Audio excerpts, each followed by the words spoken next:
So what we have here is basically two different ways to estimate the square root of 105. And these are our results right here. These are the things you want to have memorized. Well, all right, not that one. This one and this one. You want to have these two memorized. This is just sort of an alternate form because we don't really use that. All right, this is your linearization equation. So if somebody asks you for a linearization, you want to think f of a plus f prime of a, x minus a, and you can remember it by going back to the point slope form of the equation of a line, which you know very well, and say, if I put the y1 over here and then I just renamed everything, it's the same equation. So that's how you can remember this without taking up too much space in your hard drive, so to speak. All right, then there's two different ways you can say it, and they're both basically equally good. All right, so for our specific problem where we want the square root of 105, right? That's what we're trying to estimate, is the square root of 105. That's what we're doing. All right, so in this case, our f of x, for as far as these formulas are concerned, so let me rewrite this. To estimate square root of 105, you have to think of what the function is, all right? So the function that we're approximating is the thing that you're trying to do, which in this case is square root x. So that means that you also need to know what f prime of x is, because we got an f prime in there. So f prime of x is, so hopefully you've done this enough times that you know that the derivative of square root of x is 1 over 2 square root x. All right, if you've forgotten that, go back to writing this as x to the 1/2 power and get it, and you'll get it easily. And then so our a for this problem, our a is the value where you know the function. All right, so that's 100. It's the x at which we know the function value. All right, and that means that our f of a that we're going to stick in here, our f of a is the square root of 100, which is 10, and also our f prime of a is 1 over 2 square root 100. So that's 1/20th, right? Yeah, 1/20th. All right, so here's the two different ways that we can write our estimate for square root of 105. So one is we can work from the top value and say that let's say it this way, the square root of 105 is equal to f of 105, which is approximately equal to f of 100 plus f prime of 100 times 105 minus 100.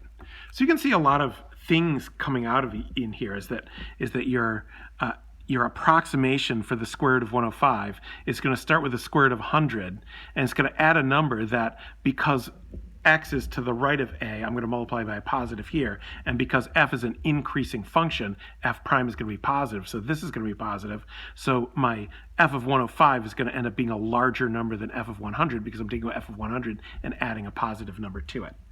All right, so what does this equal? This equals our f of 100, we said, is 10. That's our f of a, plus our f prime of 100, which says 1/20th. And times 105 minus 100, which is 5. And you can easily figure out that that is 10 1/4, which is 10.25. All right, so that's one way to write that. So another way you can write that is using the linearization form, the linearization at a equals 100. So remember, if we used a value down here, well, maybe we'll talk about that later, but if I use a value down here, it's going to give me a really bad estimate. So my a, what the linearization is depends on what the a is. All right? So the other way that I can say this is that the square root of 105, which is equal to f of 105, is approximately equal to L of 105. And I guess I didn't write what the L of x is, and I'm running out of room on my paper. So let's do that on the next page. So because sometimes we want to write the linearization as a function. So our linearization, L of x equals f of a plus f prime of a, x minus a. So in this case, for square root x at a equals 100, L of x equals our f of a, and I'll just read off of what I wrote on the previous page. I wrote that somewhere. F of A was 10. Our f prime of A was 1/20th.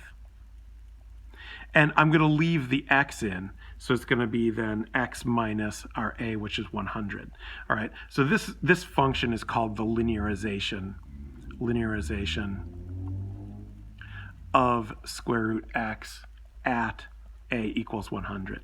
And then we can say L of 105 is equal to 10 plus 1/20th. And you can see we're just saying the same thing in a lot of different ways. Sometimes we do that.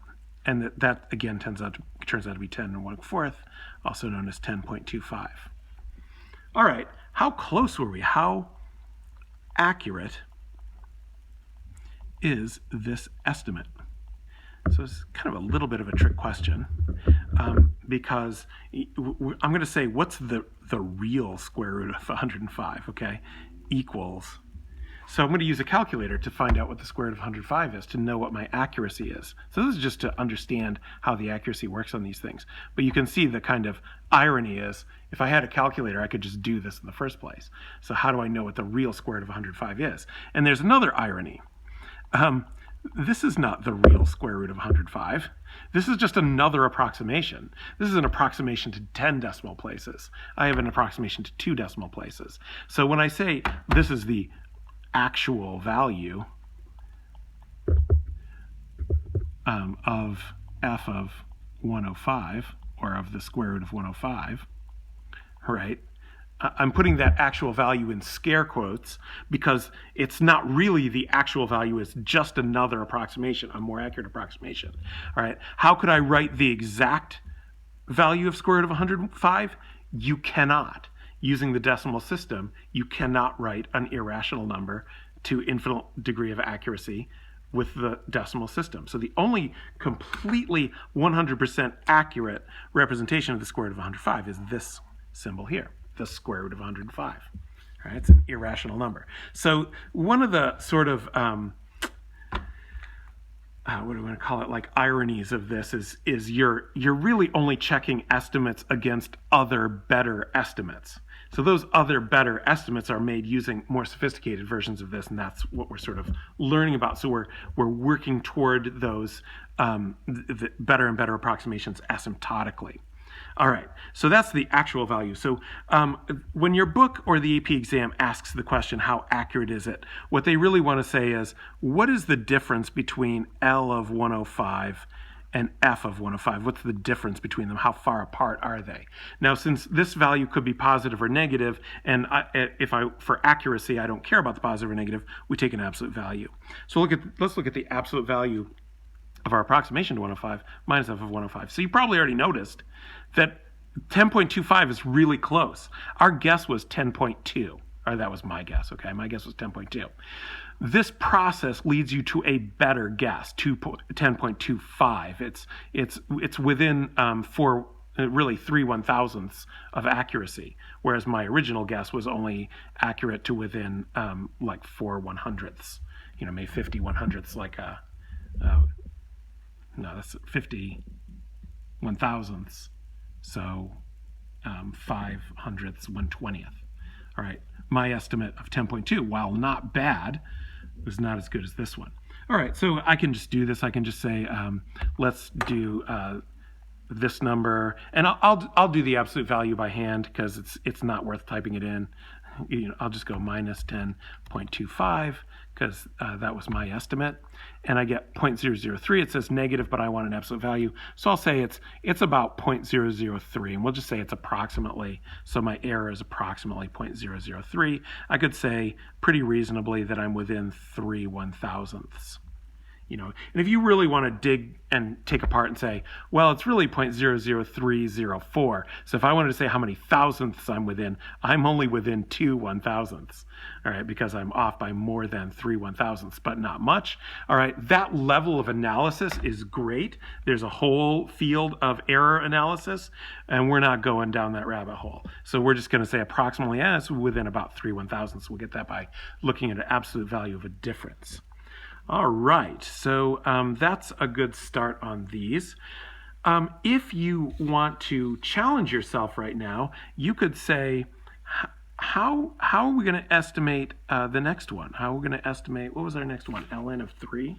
Was that next? Yeah, ln of 3.